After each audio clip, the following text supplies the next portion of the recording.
Question number 10 ये काफी important है। हमें गिवन है कि ए वेक्टर की वैल्यू है हमारे पास ये, बी वेक्टर ये है और सी वेक्टर ये है, और such that A plus lambda B is perpendicular to C. मतलब ए प्लस लैम्डा बी की वैल्यू जो आएगी वो परपेंडिकुलर होगी किससे? सी से। और हमें फाइंड करना है लैम्डा। ये लैम्डा कहाँ से आ गया? यहाँ पे लैम्डा है ना, ए प्लस लैम्डा बी। तो इस लैम्डा की वैल्यू हमें फाइंड करनी है और हमें ये गिवन है कि A plus lambda B perpendicular to C. और हम एक बात जानते हैं, अगर दो वेक्टर परपेंडिकुलर होंगे, है ना, अगर ए वेक्टर परपेंडिकुलर है बी वेक्टर के, तो उनका डॉट प्रोडक्ट जीरो आएगा।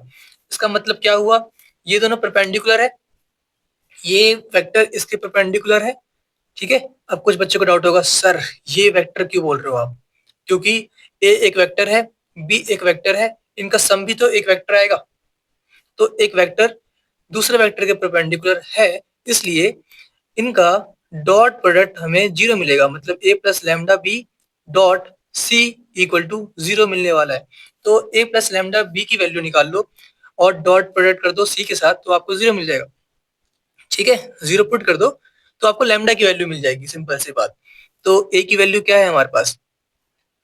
2i plus 2j plus 3k, okay, plus lambda b, lambda into b, और बी क्या है हमारे पास? ये रहा, माइनस का i प्लस का 2j प्लस का k, ओके। यहाँ पे एक और ब्रैकेट लगा दिया मैंने, dot c vector, c vector क्या है? 3i plus j equal to क्या आएगा? Zero, okay. तो इसे सॉल्व करते हैं, तो बताओ इसकी वैल्यू क्या आने वाली है। अगर मैं लैम्डा अंदर मल्टीप्लाई करूंगा तो मुझे क्या मिलेगा? I into lambda, 3j into lambda, lambda into K, है ना। तो मैं यहाँ से आई, चलो मैं कर देता हूँ, तो बोलोगे सर ये कैसे कर दिया आपने? 2j plus 3k minus lambda i plus 2 lambda j plus lambda k, okay.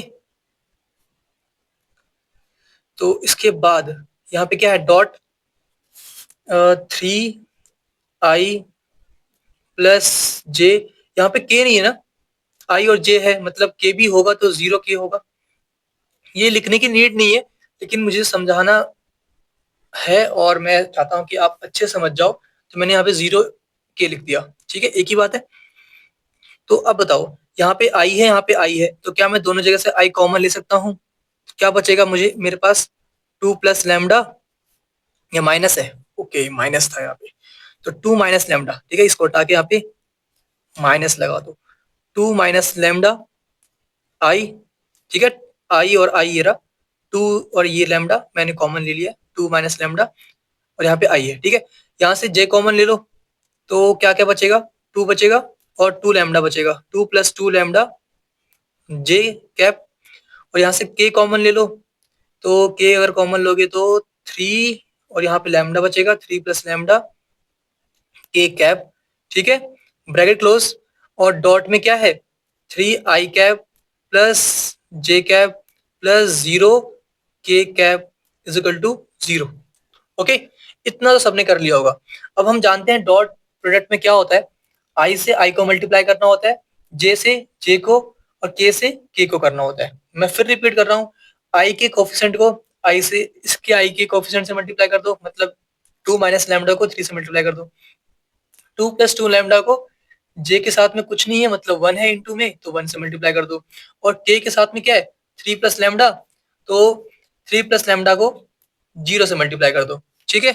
तो ये आने वाला है हमारे पास 2 माइनस लैम्डा इंटू में 3 प्लस 2 प्लस 2 लैम्डा इंटू में 1, फिर प्लस 3 प्लस लैम्डा इंटू में 0 इक्वल टू 0, ओके। तो 0 इंटू कुछ भी हो 0 हो जाता है, तो यहाँ पे क्या बचा? 3 इंटू 2 6 माइनस 3 लैम्डा, फिर 2 इंटू 1 मतलब 2 प्लस 2 इंटू 2 लैम्डा मतलब 2 लैम्डा इक्वल टू 0, इसकी वैल्यू तो 0 हो चुकी है, इसे सॉल्व कर लो।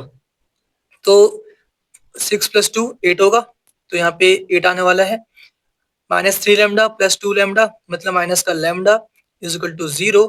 तो हमें यहाँ से वैल्यू क्या मिल रही है लैम्डा की, lambda is equal to 8। Okay, ये हमारा आंसर आ गया।